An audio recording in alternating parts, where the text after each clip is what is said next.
Hey everybody, welcome back to Ironman. We're going through a book called Get Your Life Back. We're excited to have you back here with us today. To all of you guys that are coming back on Tuesday night and Wednesday morning, it's been awesome having you back with us. But today we're talking about getting outside. It comes from chapter 4 in our book. And it's important as we follow on the heels of our talk last week about unplugging. It's important that as we unplug, you know, we're going to have some free time on our hands and we're going to need to fill that with some positive things. And getting outside and getting closer to God through nature is one of the most positive things that we can do. And we're going to be looking at that today. And I came across a very interesting statistic that says 93% of our life is spent indoors, the average person. Now, that could be the average American. I know there's lots of countries where people are outside farming and things like that more. But if you live in an industrial society, the majority of your life is going to be spent inside. So if you live to be 75 years old, you will have spent probably about 69 years of your life inside, which is scary because factored in with that is your time as a child. And most children these days are not outside running around. I mean, things aren't as safe as they used to be. You know, we look back on our lives when we were kids and we spent way more time riding bicycles and things like that outside and playing sports. It's a different world now. You know, people are inside, they're connected to the internet and all those things that we didn't have access to. And here in Arizona, I can't blame kids at all for not being outside in the summer because it's 110 degrees over and over and more. So I don't fault my kids for not wanting to go outside because I certainly don't want to go outside in the summertime here. But it's not really the life that God made for us, or that he intended for us when he created Adam and Eve in the Garden of Eden. He wasn't thinking, I'm going to create this marvelous body that can do all these things, and then I'm going to plunk them down in front of a television set or in some kind of a screen. That's not the way God intended for us during his original creation. He put our souls in this amazing body for this amazing experience that he had in mind for us when he created us. But the rescue of our soul is what we're talking about here. We're talking about getting outside to restore ourselves and to restore our soul when it gets fried and when it gets frazzled. And this can be done more often than not through the natural world. And that's what we're going to be looking at today.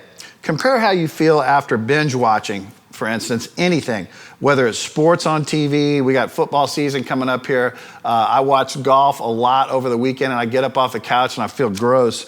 But people that are watching YouTube videos and, I had dinner with a guy the other night who said that he binge watched a whole season of something in one sitting.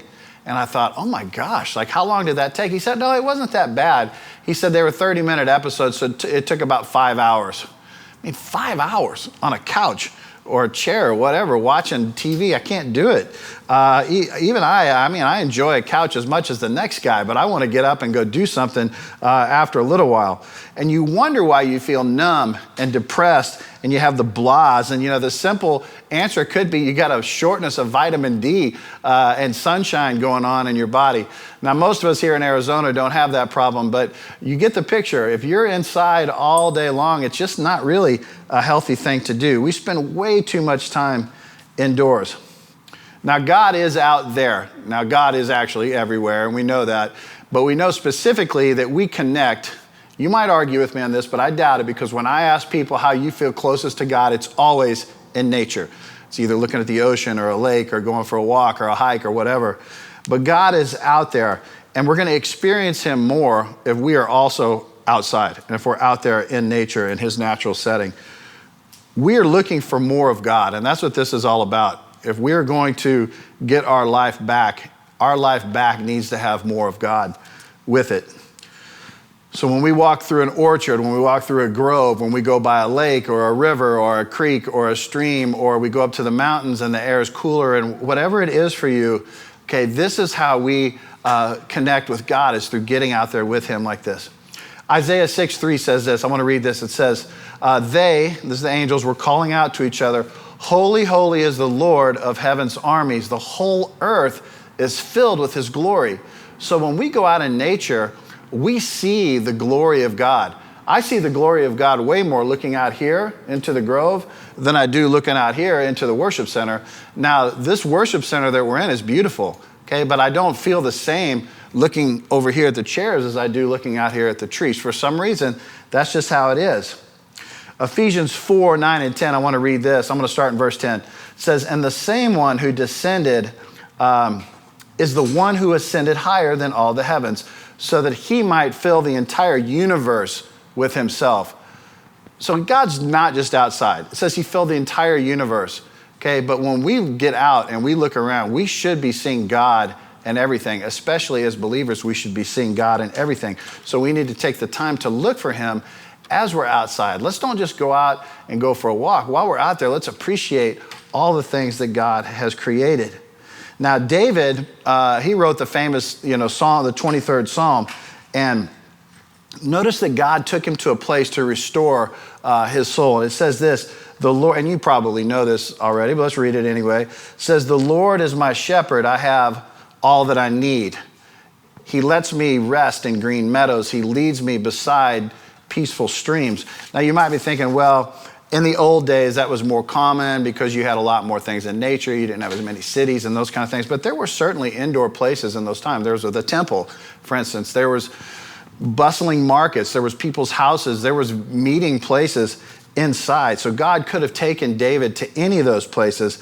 But in order for him to really restore David and restore his soul, in this my other version says he restores my soul.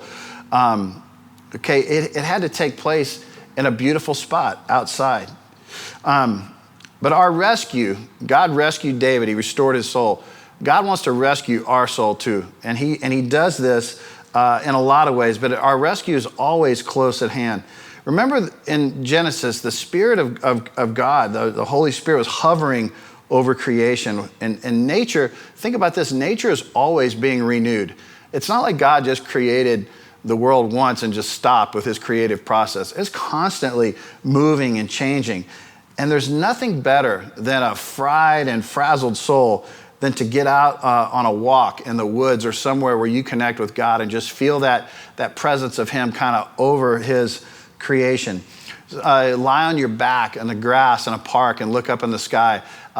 For us, we have a little different version of that in Arizona. I'll lie on my raft at night in the pool and look up at the stars because it's about the only cool place to do it. Or if you live near a beach, sit at a beach or a lake on a bench and just watch the breakers come in, watch the wind, watch the seagulls. I love going to Rocky Point in Mexico, and we've rented a house and condos down there before, and watching the pelicans dive and hit the water and come up with fish in their mouth. That's amazing. Going to Sedona and going for hikes in the Red Mountains, going to Flagstaff and the trees and seeing the snow up in the mountains there is incredible. I love going to San Diego, which is only about a 6-hour drive for our family from here. And my favorite thing is just to sit at the ocean. Maybe go for a long walk and just watch the waves come in, let it rinse up over your feet and hit your shins. And it's just amazing just having the cool ocean breeze, and you feel so much closer to God. So have you ever felt compelled to just get away?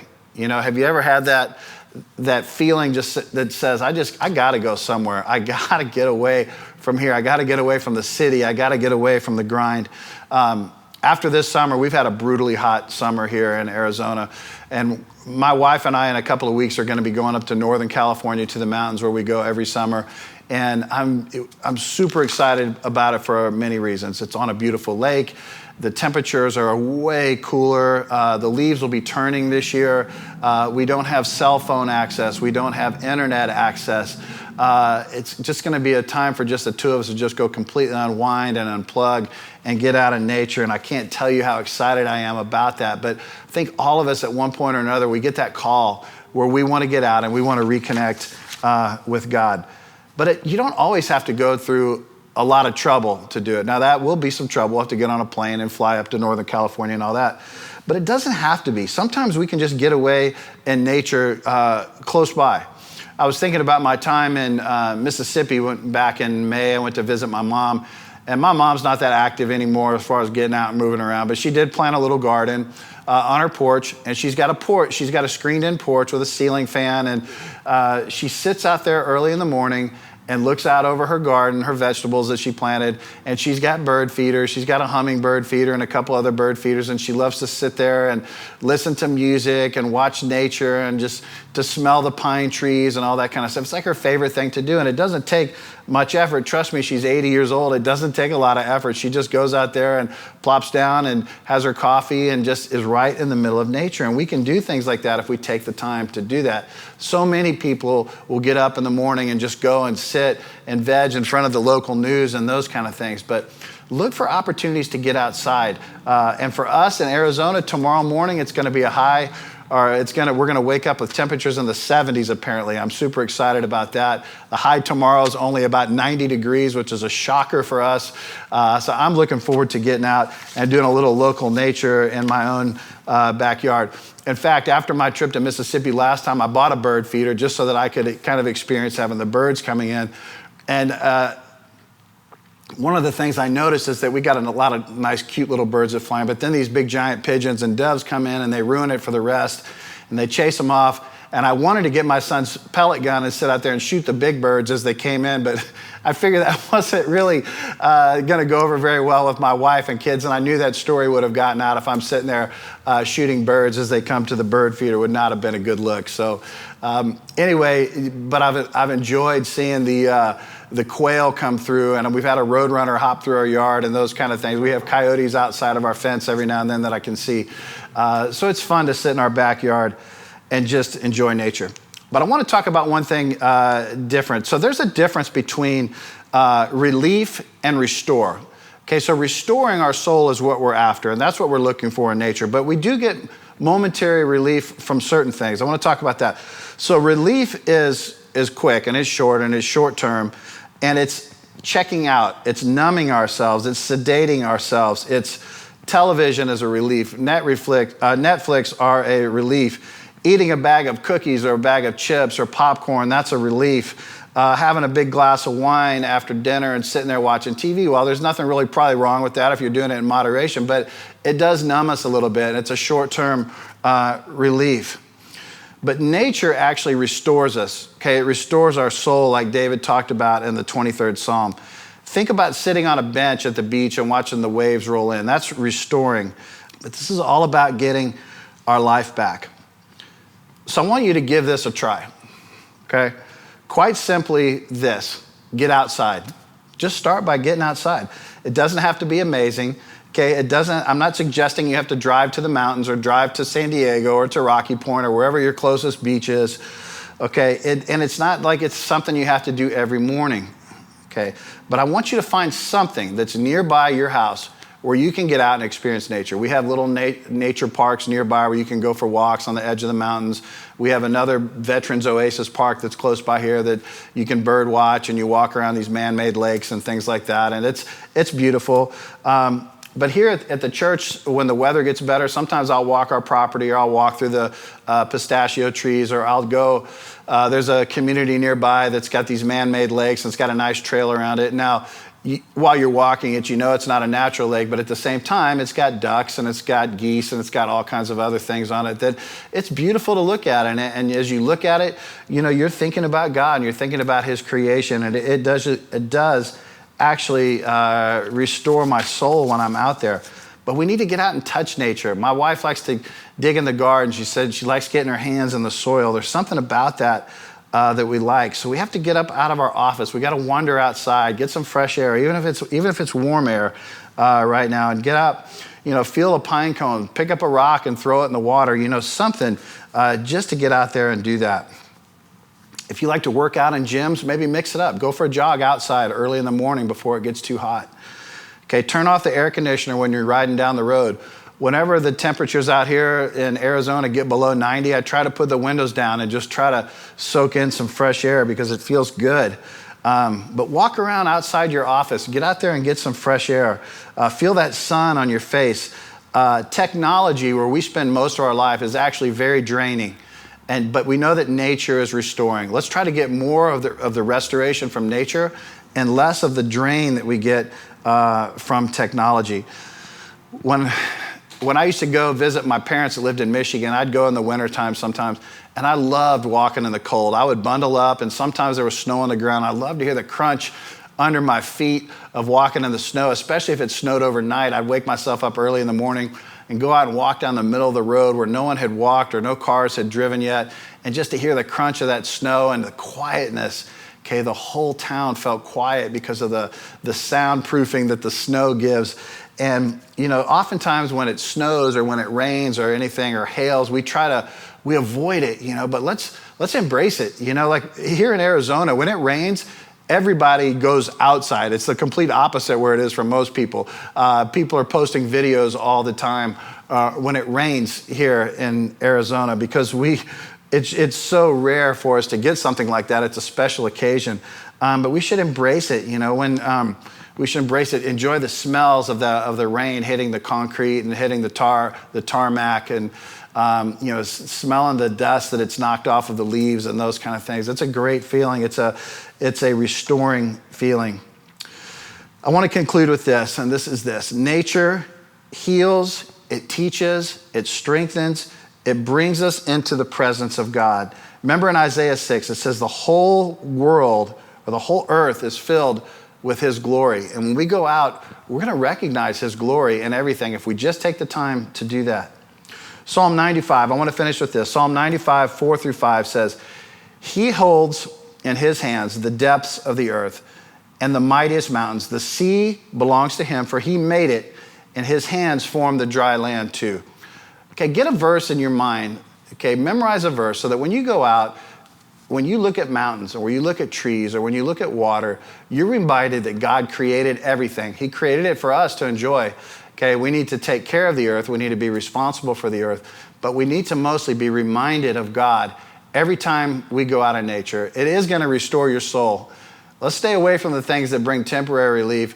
Let's get outside, let's get unplugged, and let's reconnect with God. Hey, we're sitting here with Rhoda Phillips today. Rhoda, thanks for being our very first female guest ever. Thank you. Ironman. How's that make you feel? I feel good. Special? Very special, yes. And Rhoda, I'm just going to go ahead and throw this out there because it's news, is going to have a baby, right? Yes. Finally, okay? We've been waiting for years, but now God has given you the gift, and we're super excited. When's baby due? Baby Phillips? January, yes. What you going to name him? We don't know yet. So is that he or she? I don't know yet. Okay. Yeah, you do. You're just not telling us. You're lying right here on TV. Okay, well, today we're talking, we're talking about getting out in nature, getting outside. And I thought about Rhoda because Rhoda is a proficient Facebook poster. Am I right? I do a good job about that, yeah. She does. She keeps us all updated on what she's up to. And one of the things I noticed with Rhoda is that she gets out a lot. Her and Randy, her husband, they go off to places. They take hikes. They're adventurous. They climb Camelback one time, right? Several times, yes. Several times. Okay, we're not bragging here. We're just stating facts, right? Okay. Okay, so she has climbed Camelback several times more than me. I haven't done it yet at all, but I know that's a big hike. I think you should. I probably won't, but anyway, we are talking about unplugging. We're talking about getting out in nature and connecting with God. How does getting out in nature sort of make you feel closer to God? Because I know that's important to you. Yes. So my husband is very adventurous. I personally, if it wasn't for him, I wouldn't be out hiking as much as I do, but I started liking it because of him. So he loves to be out there in nature. And so when I started doing that with him, when we go out, I started appreciating the creation of God, like just the raw nature when you go out there. There's beautiful trees that you're able to see when you go out instead of just, being at home or not being out there. The beautiful mountains, the vastness of the creation of God. So when we are out there, when you get to the top, you see the peak and you can see the beautiful views. For me, I think it helps me it restores me. I see God in a different picture, like this wonderful, majestic God and what he created. And so when I see that, it gives me peace, it restores me. And it's a form of worship for me. That's good. I like to think about it like that. So you grew up in Africa, in Malawi. I met you as a student at African Bible College. That is correct. I don't think I was ever your teacher, though, was I? Was there a class? Yes, you did. What you class? taught me speech communication for Speech like a communications, semester. and look how good she's doing because I taught her in college. For a semester, yes. Yes, she learned everything there is to know about speech communication. But she played basketball. I and did. Anyway, growing up in Africa, what would you say the average Malawian's like appreciation is for nature? What's the difference there? Because I know it's a very farm-oriented community. How is it different from here? I think growing up in Malawi, because nature is everywhere, and that's what you see most of the time. I think a lot of people, that comes more naturally for them to see nature, because even as a child growing up, we didn't have a lot of things to distract us, like video games or toys or those things that you could play with inside the house. We basically had to go outside, climb trees, discover, explore, see animals of different, species or whatever. That's what we did, and that was normal for us. So it was just part of our lives. And I think it's different from here because people have to go out there to see those things because it's not natural. It's different. We don't live in a natural nature environment here. Everything's a little bit artificial. Yes. Man-made yes. lakes, all those kind of things. But you still can do it. It just takes a little bit more effort. So you and Randy are about to raise a child. What are you going to try to instill in them that, some values that you grew up with as far as growing up without laptops and video games and stuff? Or are you just going to go ahead and just fall right into the trap the rest of us have fallen into? That's something that I haven't thought much about, but I think I would like to pass on those things of enjoying nature the way I did growing up. Being out there and being able to play with dirt or to be able to explore what's out there other than just being in the house and, having an iPad or watching TV, whatever. Those things are good for, some time, but I enjoy being out there and experiencing the vastness and the grandness of who God is and what his creation means to us. Yeah, we talked earlier about, you're not going to believe this statistic when I tell you. You weren't in here earlier when we were recording this, but 93% of our days are spent inside as Americans. True. Yes. That's horrible. It said if you live to be 75 years old, you've spent 69 of your years inside. Oh, wow. Which seems a shame, but I'm probably just as guilty of it as the next guy. But you were talking earlier about being in Hawaii, snorkeling before we started recording. Tell me what that was like for you, being an African, hopping in there and for the first time and seeing all this underwater majesty. So growing up in Africa, my parents never taught us how to swim. So when I came here, it's hot here in Arizona. Everybody swims and stuff. And so for the longest time, I couldn't swim. So I decided I needed to take some swim lessons. So I did. And I'm not a very good swimmer, but I can survive in water. So Randy and I like to going to Hawaii because we love water too. So the first time that we went snorkeling, I was a little, apprehensive about it. I wasn't sure how I was going to do, but I love being on water. When I'm just on a boat on the water and there's water surrounding us everywhere, I just feel the presence of God. And I enjoy that. So we did that, and then they had to throw us in the water to go snorkeling and see this underwater life. So I was nervous at first. When they first threw me down there, I panicked. Did they literally push you in? Well, they basically just, push you after you're getting geared up and stuff. Yeah. And I panicked and I threw up, and they brought me back up, and I was like, no, I have to do it. An hour later, I did it. And when I got it finally, I was able to breathe and I was able to relax and just watch the underwater life. It was the most beautiful, amazing thing I've ever experienced. And I loved it so much. I saw God's beautiful creation. It was so peaceful at the same time. I didn't want to get out of the water. So I loved it. That's great. And one of the things we talked about is not all of us can get to the ocean. We can't all get to the mountains. We have to look for little ways throughout our day to sort of get outside. Now, we've had 34 plus days of 110 degrees or more, probably more now. That was an old statistic a few weeks ago. Yeah. Okay, so we got record heat here. What advice would you give to people to just get little pieces of nature here and there, especially when it's weather like this? That's a good question, actually. At my house, I can't be outside as I would like to because of the heat. There is one window. Actually, I think it's all of the windows from my kitchen. When I look through them, every morning there's hummingbirds that come and perch on the citrus tree right in front of it, or maybe some of the cypress trees. They're always there. And sometimes I just like to look through the window and just see them, whether they're singing or they're just flying around. They're so beautiful. That's great. And that also reminds me of just the beautiful creation that God has given us to enjoy. Yeah, I think as much as anything for us here in Arizona and for people that live in other inclement type places, it's just taking the time, even if it's just for a minute or two, just to appreciate the small things.